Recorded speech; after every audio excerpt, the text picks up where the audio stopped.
SKV ഇൻസൈറ്റ്സിന്റെ പുതിയൊരു വീഡിയോയിലേക്ക് എല്ലാവർക്കും സ്വാഗതം. അപ്പോൾ നമ്മുടെ ജ്ഞാനവേൽ സംവിധാനം ചെയ്ത് നമ്മുടെ സൂപ്പർ സ്റ്റാർ രജനികാന്ത് നായകനായിട്ടുള്ള വേട്ടയൻ്റെ ട്രെയിലർ പുറത്തിറങ്ങിയിട്ടുണ്ട്. ഇപ്പോൾ കഴിഞ്ഞ ഒരു മാസം നമ്മുടെ ആ ഒരു പാട്ട് മനസ്സിലായോ, ആ ഒരു സോങ് പുറത്തിറങ്ങി ഭയങ്കര ട്രെൻഡിങ് ആയിട്ട് ഇപ്പോഴും നമ്മളിപ്പോൾ ഇൻസ്റ്റാഗ്രാം തുറന്നാലും ഷോർട്സ് ആണെങ്കിലും എല്ലാവരും അത് ട്രെൻഡിങ് ആയിട്ട് ആഘോഷിച്ചുകൊണ്ടിരിക്കുകയാണ് അല്ലേ. അപ്പോൾ ആഫ്റ്റർ ദാറ്റ് ഒരു അപ്ഡേറ്റ് നമുക്ക് കിട്ടിയിരിക്കുകയാണ്. ഇപ്പോൾ ട്രെയിലർ പുറത്തിറങ്ങി ഒക്ടോബർ 10 റിലീസ് എത്തും എന്നുള്ളൊരു അപ്ഡേറ്റ് കൂടി കിട്ടിയിട്ടുണ്ട്. അപ്പോൾ ഓൺലി 1 വീക്ക്. രജനീകാന്തിൻ്റെ ഒരു കാര്യം പറഞ്ഞു കഴിഞ്ഞാൽ, എനിക്ക് തമിഴിൽ ഞാൻ അധികം പേരുടെ സിനിമകളൊന്നും ഒരുപാട് അങ്ങ് ഡീറ്റെയിൽ ആയിട്ട് കാണുന്ന ആളൊന്നുമല്ല. ഞാൻ കാണുന്ന വ്യക്തികൾ എന്ന് പറഞ്ഞാൽ ഒന്ന് രജനീകാന്ത്, കമലഹാസൻ, സൂര്യ, വിജയ്, അതേപോലെ കാർത്തി, ഇങ്ങനെ കുറച്ച് പേരുടെ സിനിമകളെ കാണാറുള്ളൂ കൂടുതലായിട്ടും. പിന്നെ അത്രയും ശ്രദ്ധിക്കപ്പെട്ട ഭയങ്കരമായിട്ട് നമ്മുടെ എന്താ പറയുക റെസ്പോൺസ് നോക്കിയിട്ടൊക്കെ കണ്ടിട്ടേ ഉള്ളൂ, അല്ലാതെ വേറെ അങ്ങനെ ഡീറ്റെയിൽ കണ്ടില്ല. പക്ഷേ ചെറുപ്പകാലം മുതലേ ഞാൻ ഭയങ്കര രജനീകാന്ത് ഫാനാണ്. ഇപ്പോൾ ആഷയാണെങ്കിലും പടയപ്പയാണെങ്കിലും ഇതൊക്കെ എൻ്റെ ഫേവറേറ്റ് മൂവിയാണ്. കഴിഞ്ഞ ദിവസം കൂടി ഞാൻ പടയപ്പ ഇരുന്ന് ആ ഒരു സിനിമയൊക്കെ ഇരുന്ന് കണ്ടതാണ്. ഭയങ്കരമായിട്ട് ഒരു സ്റ്റൈൽ ക്രിയേറ്റ് ചെയ്തൊരു വ്യക്തിയാണ്. അപ്പോൾ ഭയങ്കരമായിട്ട് ആരാധിക്കുന്ന ഒരു വ്യക്തിയാണ്. പക്ഷേ ആളുടെ ജയിലർ എന്ന സിനിമയ്ക്ക് ശേഷം വന്നിരുന്ന ഒരു ലാൽ സലാം എന്ന് പറഞ്ഞൊരു മൂവിയൊക്കെ ഉണ്ടായിരുന്നു. ഞാനത് കണ്ടിട്ട് പോലില്ല. എനിക്ക് പക്ഷേ ആ ഒരു ട്രെയിലർ കണ്ടപ്പോൾ തന്നെ എനിക്ക് വലിയൊരു ഇൻട്രസ്റ്റ് ഒന്നും തോന്നിയിട്ടില്ല. പക്ഷേ ഇതിൻ്റെ ഈ ഒരു സിനിമയുടെ ആ ഒരു സോങ്ങും അതിന് മുന്നേ കിട്ടിയ അപ്ഡേറ്റ്സും കാര്യങ്ങളൊക്കെ നോക്കിക്കഴിഞ്ഞാൽ ഒരുപാട് പ്രതീക്ഷകൾ എക്സ്പെക്റ്റേഷൻ ഉള്ളൊരു മൂവിയാണ്. കാരണം ഇതെന്ന് പറഞ്ഞാൽ നമ്മൾ രജനീകാന്ത് മാത്രമല്ല, മലയാളത്തിൽ നിന്നും മഞ്ജു വാര്യർ, ഫഹദ് ഫാസിൽ ഒക്കെ വരുന്ന ഒരു ഗംഭീര സിനിമയാണ്, ഒരു വലിയൊരു സിനിമ തന്നെയാണ്. അപ്പോൾ എന്തായാലും ട്രെയിലറിലോട്ട് ആദ്യം കിടക്കാം, എന്നിട്ട് നമുക്ക് ഇതിനെ ഒന്ന് ഡീറ്റെയിൽ ആയിട്ടൊന്ന് നോക്കാം.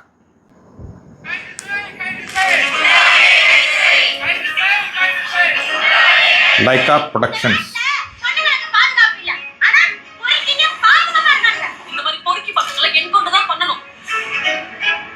குற்றவாளியை உடனே பிடிக்கணும். என்ன வேணாலும் ஆக்ஷன் எடுத்துக்கோங்க.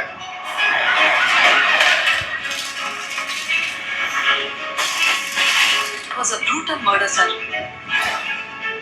இதுதான் கிரிமினலோட ஐடென்டிட்டின்னு எதையும் ஐசோலேட் பண்ணி சொல்ல முடியல சார். உங்களால லா அண்ட் ஆர்டர் மெயின்டைன் பண்ண முடியலன்னு எல்லாம் டிசைட் பண்ணிட்டு போங்கயா.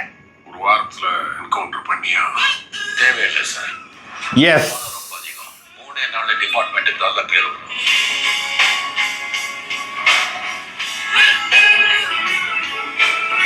Super star Justice Amitabh Bachchan. நேரத்தோட மதிப்பு தெரிஞ்ச ഓ റാണാ തഗ്പതി. യെസ്, നമ്മുടെ പയ്യനുണ്ട് അവിടെ.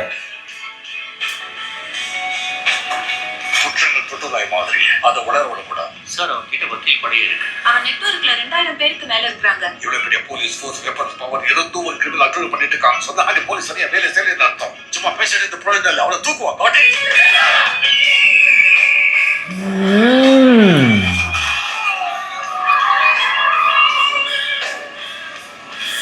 Style അൺപറിവ് action.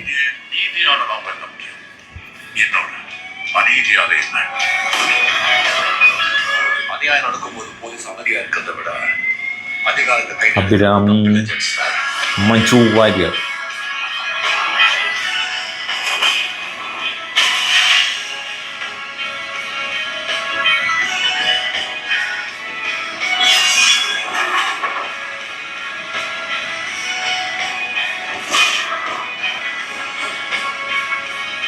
അനിരുദ്ധ്.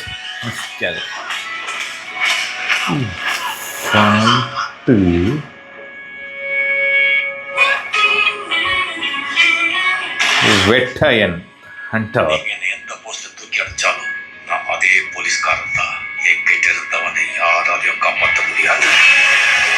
ലുക്കൊക്കെ പക്ക ആ ഒരു ജയിലർ ലുക്കും ഉണ്ടല്ലോ ഇതിനകത്ത്. TJ ജ്ഞാനവേൽ. ഒക്ടോബർ 10.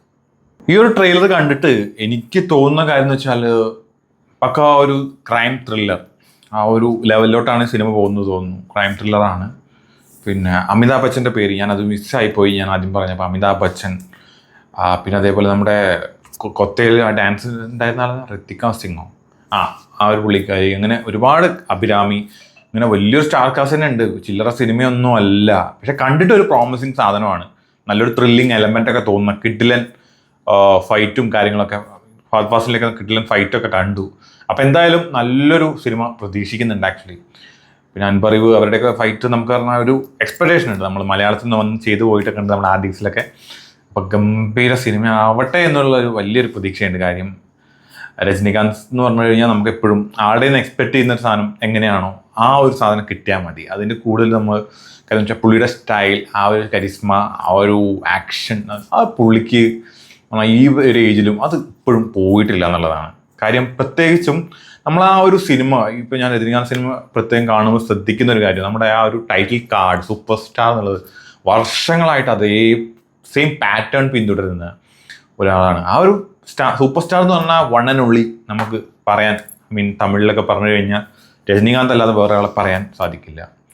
ഇവൻ ആ ഒരു സ്റ്റൈൽ മന്നൻ എന്നുള്ള ടാഗും നമ്മൾ കൊടുക്കാറുണ്ട്. അത്ര ഗംഭീര ഒരു എന്താ പറയുക, ഒരു കരിസ്മയുള്ള ഒരു മനുഷ്യനാണത്. അപ്പോൾ എന്തായാലും നല്ല പ്രോമിസിങ് ട്രെയിലറാണ്. ഫഹദ് ഫാസിലും മഞ്ജു വാര്യരും എല്ലാവരും കിട്ടിക്കനൊരു പെർഫോമൻസ്. കാരണം ഓൾറെഡി ഫഹദ് ഫാസിലിൻ്റെ നല്ല ഫാൻ ഫോളോയിങ് കാര്യങ്ങളൊക്കെ തമിഴ്നാട്ടിൽ, നമ്മുടെ തമിഴ്നാട്ടിൽ പോട്ടെ, സൗത്ത് ഇന്ത്യയിൽ തന്നെ നല്ലൊരു ഫാൻ ഫോളോയിങ് ഉള്ള ഒരു ആക്ടറാണ്.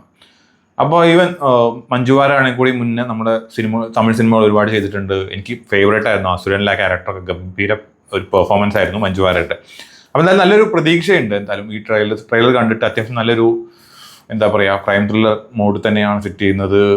അമിതാഭ് ബച്ചൻ്റെ റോള് എനിക്ക് ക്ലിയർ ആയിട്ടില്ല. എന്തായാലും നല്ലൊരു റോള് തന്നെ ആയിരിക്കും. വെറുതെ ഒന്നും കൊണ്ട് അദ്ദേഹത്തെ ഒന്നും പ്ലേസ് ചെയ്യില്ല, അത്രയും ഒരു ലെജൻഡറി ആക്ടറൊക്കെ. അപ്പോൾ എല്ലാവരും കൂടുമ്പോൾ നമുക്കൊരു കിഡിലൻ സാധനം നമുക്ക് പ്രതീക്ഷിക്കാം അല്ലേ. അപ്പോൾ എന്തായാലും ഓൺലി നമുക്കൊരു 1 വീക്ക് വെയിറ്റ് ചെയ്യേണ്ടുള്ളൂ. ആ ഒരു എന്താ പറയുക, ഒരു വീക്ക്. ഇനിയിപ്പോൾ ജസ്റ്റ് ഇന്ന് 2-ാം തീയതി, 8 ദിവസം, 10 അടുത്ത നെക്സ്റ്റ് വീക്ക് തന്നെ. അപ്പോൾ എന്തായാലും ഒരു നല്ലൊരു സിനിമ ആവട്ടെ എന്നാണ് ആശംസിക്കുന്നത്. അപ്പോൾ മറ്റു സിനിമകളുടെ വിശേഷമായിട്ട് വീണ്ടും കാണാം. Until then bye.